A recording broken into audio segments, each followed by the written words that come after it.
ایک ایسی کہانی کا سوچیں جو ہے تو 1400 سال پرانی، لیکن اس کی گونج آج بھی ایران، بحرین اور عراق کے انقلابوں میں سنائی دیتی ہے۔ آج ہم اسی داستان کا تجزیہ کریں گے جس نے نہ صرف تاریخ کا رخ موڑا بلکہ آج بھی دنیا بھر میں ظلم کے خلاف مزاحمت کی سب سے بڑی علامت ہے۔ بات ہے 1979 کی۔ ایران میں ایک ایسا انقلاب آیا جس نے صرف ایک بادشاہت کا خاتمہ نہیں کیا بلکہ پورے مشرق وسطیٰ کی سیاست کو ہمیشہ کے لیے بدل کر رکھ دیا۔ پھر ہم دیکھتے ہیں 2011 میں جب عرب بہار کی لہر پورے خطے میں پھیل رہی تھی تو بحرین کی سڑکیں بھی انصاف اور اصلاحات کے نعروں سے گونج رہی تھیں۔ اور زیادہ دور نہ جائیں، 2019 میں عراق کی سڑکوں پر لاکھوں لوگ کرپشن کے خلاف کھڑے ہو گئے تھے۔ ان سب کے پیچھے ایک ہی 1400 سال پرانی کہانی کی پریرنا ہے۔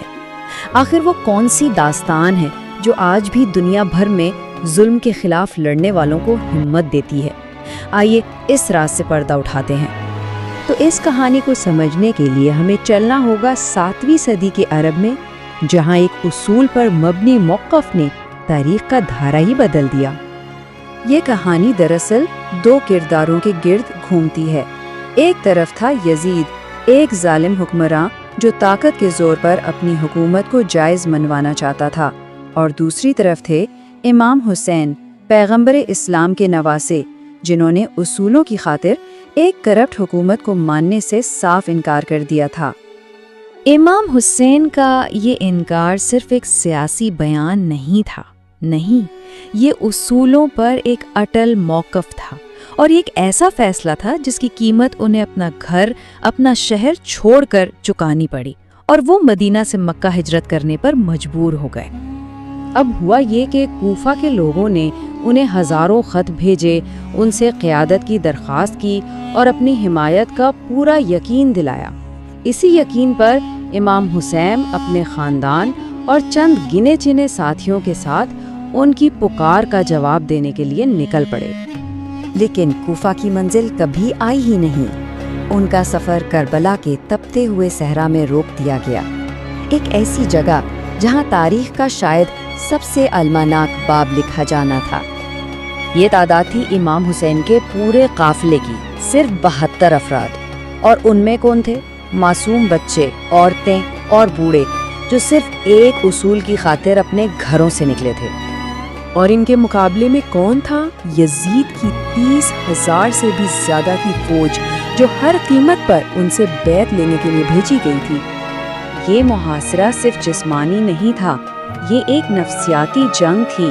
مقصد تھا پیاس اور تھکاوٹ سے ان کے ارادوں کو توڑنا۔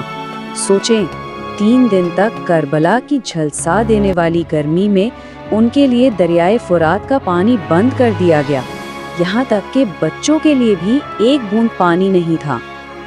جنگ سے ٹھیک ایک رات پہلے امام حسین نے چراغ بجھا دیے اور اپنے ساتھیوں سے کہا کہ وہ اندھیرے کا فائدہ اٹھا کر اپنی جان بچا لیں، لیکن جب چراغ دوبارہ جلائے گئے تو ایک بھی شخص اپنی جگہ سے نہیں ہلا تھا۔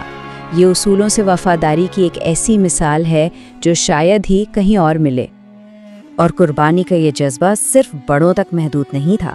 جب حسین کے 13 سالہ بھتیجے قاسم سے پوچھا گیا کہ وہ موت کو کیسا دیکھتے ہیں تو ان کا جواب تھا کہ یہ شہد سے بھی زیادہ میٹھی ہے۔ اس سانحے کی گہرائی اس وقت اور بھی بڑھ گئی جب عباس، جو خیموں میں پیاسے بچوں کے لیے پانی لانے گئے تھے، شہید ہو گئے۔ ان کے آخری الفاظ اپنے بھائی کے لیے تھے، جس میں وہ پانی نہ لا سکنے پر معافی مانگ رہے تھے۔ آخر میں جب سب شہید ہو گئے تو امام حسین اکیلے رہ گئے۔ زخموں سے چور اور پیاس کی شدت کے باوجود وہ ایک زخمی شیر کی طرح لڑے، جو ناممکن حالات کے خلاف مزاحمت کی ایک زندہ جاوید علامت بن گئے۔ کربلا کے میدان میں بظاہر تو امام حسین اور ان کے ساتھی ہار گئے، لیکن ان کی شہادت نے ایک ایسی تحریک کو جنم دیا جو آج تک زندہ ہے۔ یعنی کہانی وہاں ختم نہیں ہوئی بلکہ اصل میں تو وہیں سے شروع ہوئی۔ کربلا کی میراث صرف یاد منانے تک نہیں رہی، بلکہ یہ ظلم کے خلاف مزاحمت کا ایک بہت ہی طاقتور سیاسی استعارہ بن گئی۔ 1979 میں ایران کے انقلاب میں اسے شاہ کے خلاف استعمال کیا گیا۔ 2011 میں بحرین کی عرب بہار میں اسی کے نعرے گونجے اور 2019 میں عراق کے مظاہرین نے خود کو حسینی اور کرپٹ حکومت کو یزیدی کہہ کر پکارا۔ یہ جو مشہور قول ہے نا کہ ہر دن عاشورہ ہے اور ہر زمین کربلا ہے، یہ اسی بات کی علامت ہے۔ مطلب یہ کہ کربلا صرف ایک جگہ کا نام نہیں اور عاشورہ صرف ایک دن کا نام نہیں، بلکہ ہر وہ جگہ جہاں ظلم کے خلاف آواز اٹھے وہی کربلا ہے، اور ہر وہ دن جب انصاف کے لیے کھڑا ہوا جائے وہی عاشورہ ہے۔ تو اس 1400 سال پرانے واقعے سے ہمیں اصل سبق کیا ملتا ہے؟ آخر یہ آج بھی اتنا اہم کیوں ہے؟ تو کربلا کا نظریہ کیا ہے؟ سیدھی سی بات ہے، یہ نظریہ کہتا ہے کہ سچا ایمان صرف عبادت گاہوں تک محدود نہیں رہ سکتا، یہ انصاف کے لیے کھڑے ہونے اور ظلم کے خلاف آواز اٹھانے کا نام ہے۔ یہ صرف ایک تاریخی واقعہ نہیں بلکہ آج کے دور میں عمل کرنے کی ایک دعوت ہے۔ کربلا کی کہانی اس خیال کو بھی مضبوط کرتی ہے کہ اسلام میں سیاست اور مذہب الگ الگ نہیں ہیں۔